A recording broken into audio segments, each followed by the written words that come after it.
Hello, family. My name is Chris. I am your home gamer dad, and I am back with my buddy Paul as we continue our journey through Monster Hunter World. Last time we took on the Ancient Forest. Ancient Forest. Thank you. I completely lost it, even though we just recorded it a few seconds ago. It's fine.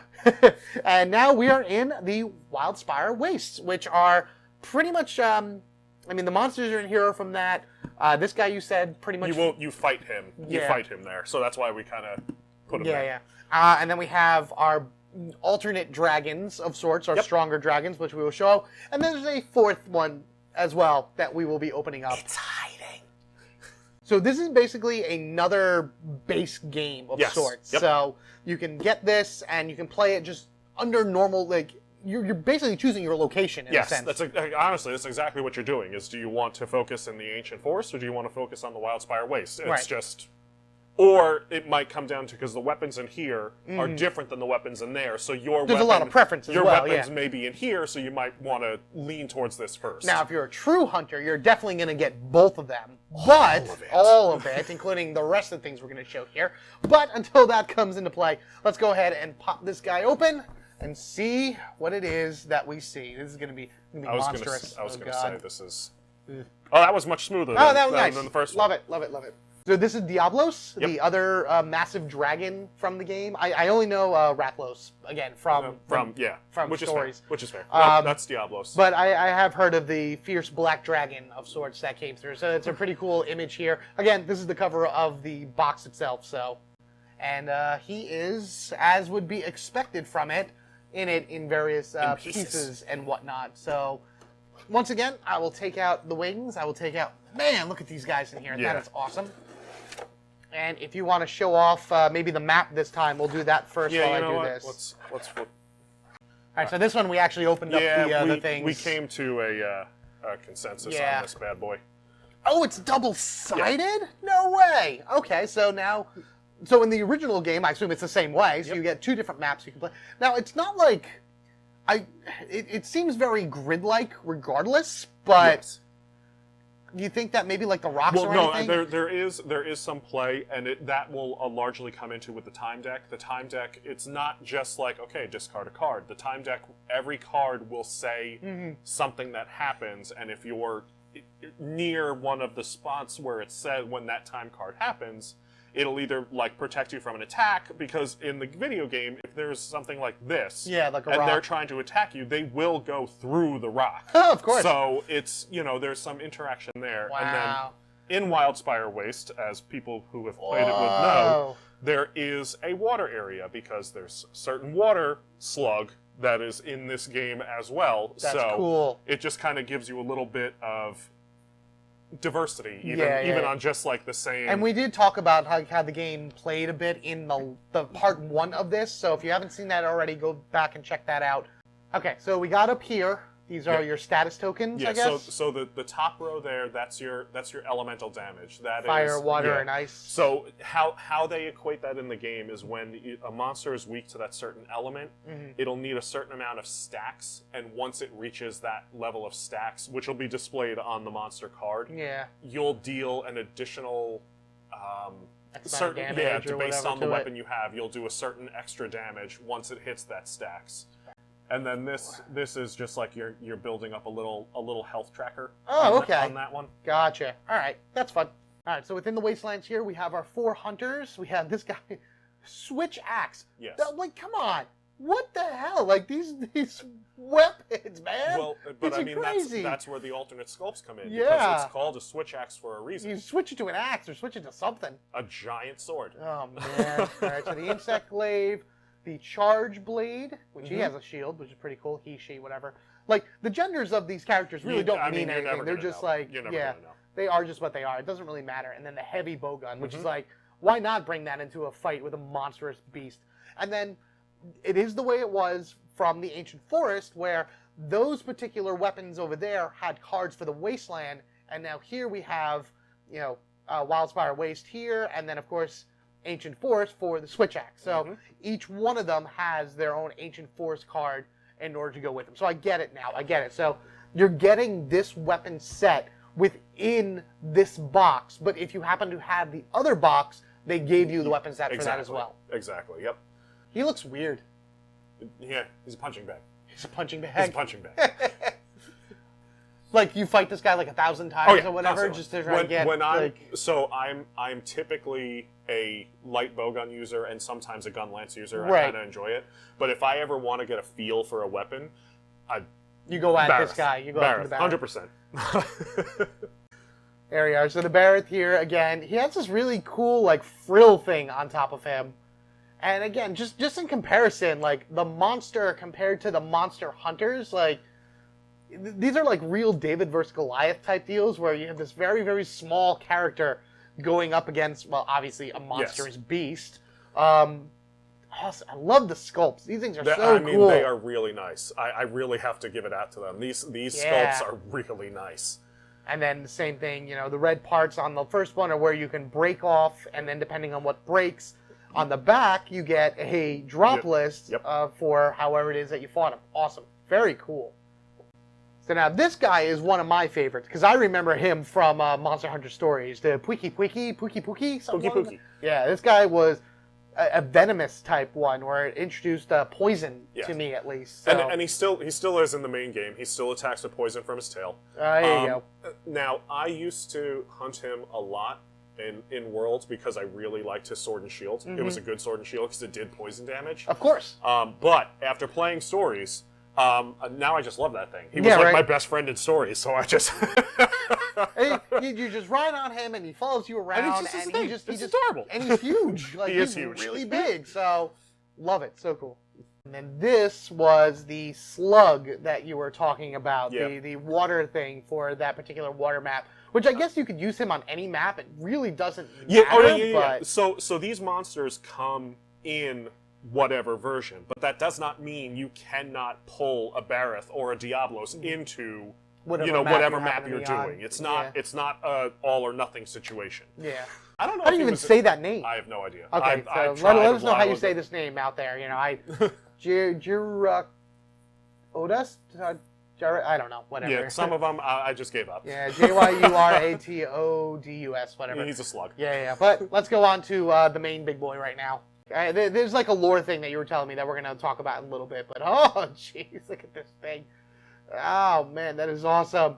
That's so cool. And I think what stinks is like the camera angle. You can't see his claw is actually holding him. Yeah, it's a cool dynamic to it. Like this would be where the table is, and he's being held up just by his own claw. Awesome way to like sit there and get in the face of a hunter, you know. I love that design. That is a really cool pose for him. And now I'm only going to show this off right now, only because we have the next box that we're probably going to be opening that kind of dives into the super forms of the Rathalos and the Diablos. We have the Black Diablos, and in the Ancient Forest came with Azure Rathalos. Azure Rathalos. Right, so... this is here in the Wasteland, whereas Rathalos is in the other one. We didn't show it off in the last episode, but again, just an interesting thing where it's like, this feels almost like Pokemon, where it's like each one of these base sets is, I have a little bit, you have a little bit, you need everything in order to get everything. Yeah, and it's like, you know, you can play, you know, the game with a single box. You don't need to buy all the things. No. But you do. The beautiful thing about Monster Hunter, even in the video game component, is that the more things you hunt, the more options you have for weapons. Like, you're not bound to just a limit of four options for a weapon. You can go crazy and have, you know, dozens of the same type of weapon that you use in a different scenario based on what it is you're doing. All right, speaking of going crazy, we got a few more big things to open. Yeah, so we do. Let's clean up here, and then we'll go into there. Maybe? Did you do it the first time? I'll do that on purpose. Good job. Way to be. And then just like the Ancient Forest, the Wildspire Waste also has its own quest book. Basically the exact same concept, but using the monsters and the layout from this particular game. Same type of choose your own adventure deal. You read the green, you fight your way through it, you beat the monsters, you collect the goods. You say, how you doing, Pookie Pookie? And just this is your quest. These are your things. So in this case, though, I meant to point it out before. Flip a little bit towards the back. Yeah. There was like a spot like... Right there. Okay. There. Oh, downtime activities. But you go to town. But there's the arena play. Oh, so okay. Anybody who has played a Monster Hunter game, you can, if you want to, take a predetermined weapon, predetermined armors, and just go fight whatever monster. Wow. Okay. So there is always that option, because some people are really big on the arena aspect of it. You always have that option of doing like an arena play, and each monster, even if it's a separate monster, has arena options as well as a mini campaign book for trying to follow like a choose your adventure situation. Great, awesome, beautiful. All right, so with the base game out of the way, we have ourselves the. I guess these are expansions. None of these are Kickstarter exclusives, right? I don't know. I believe these, you said, came in midway through the Kickstarter. Yeah, so what happened was when they were doing the campaign, they had the Azure Rathalos and the Black Diablos as just like an alternate card that you would use when you were going on that hunt. Yeah. And there was enough clamoring in the community that wanted actual sculpts of them. So this was an after campaign add-on if you wanted to do it. So let's open up this one then. So that would actually make sense because in both of the base games, like we said, you had the Azure Rathalos and the other Diablos character cards there, but no figure to go with them. Here, there actually is no. I'm going to say there are no cards in this whatsoever. No, this is literally just two sculpts. Yeah, it's just That's two. all I'm going to take the Azure Rathalos, which again, just from looking at them really quickly, they kind of look like they're base sculpts. It's just maybe, they're just colored differently, right? It's the same exact sculpt. Yeah. They're just colored. Okay, so I mean, Black Diablos is Oh, black. there you go. You can kind of see it there. Yeah. On the box, how he's resting on his claw. And then the Azure Rathalos. Azure Rathalos. So here. And I think these two look awesome. I mean, know they do, all so. it is just a different color plastic that was used for the mold, but I just think they look so good. All right, so here's Azure. Again, it's just the Rathalos, but it's a bluish color. It's not fitting in like perfectly here, but I don't really want to force it. Yeah, so. I think I'm going to have to play with those a little bit just to get them it's a little off, but at least it's not broken. At least there's no like horns or whatever. That was my big fear. From it. That was my big fear. There was a couple reports of that, and I didn't want that. Yeah, and then we just saw Diablos. So now this Diablos is very specific in the game. They're both, I guess, they're named characters. Yes. And this is the female that you were talking about. Yep, it is lore. That Black Diablos is a female in Heat. It is if you read the monster description in Monster Hunter World, that is what a Black Diablos is. Wow. Okay, so they like get like this coloring to them and everything. Is there like lore behind the like? Because these are normally red. These are ruby color. And this one color. it was an exposure. I have to go back. I haven't played Worlds in a while. She's getting a little feisty. We better put her away. I haven't played Worlds in a while, but there is a reason. I think it has to do with the location that he's in. It like colored him differently. Gotcha. While we put these guys away, we have another standalone monster, the Teostra. Teostra. Okay, so let me open up this one. Did he have any clickies? He did not have any clickies at all. This guy came out just as is, like.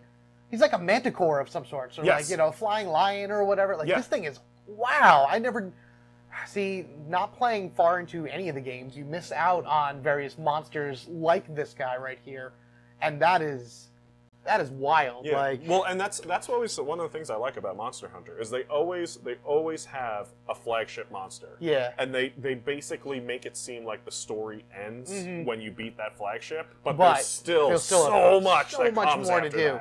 That is crazy, and I didn't know because the box itself shows him going up against, I guess, Nergigante. Nergigante. Okay, so there you go. So you got just a standalone monster to add to the game. I mean, there's cards in here for him, his behavior, and stuff like that.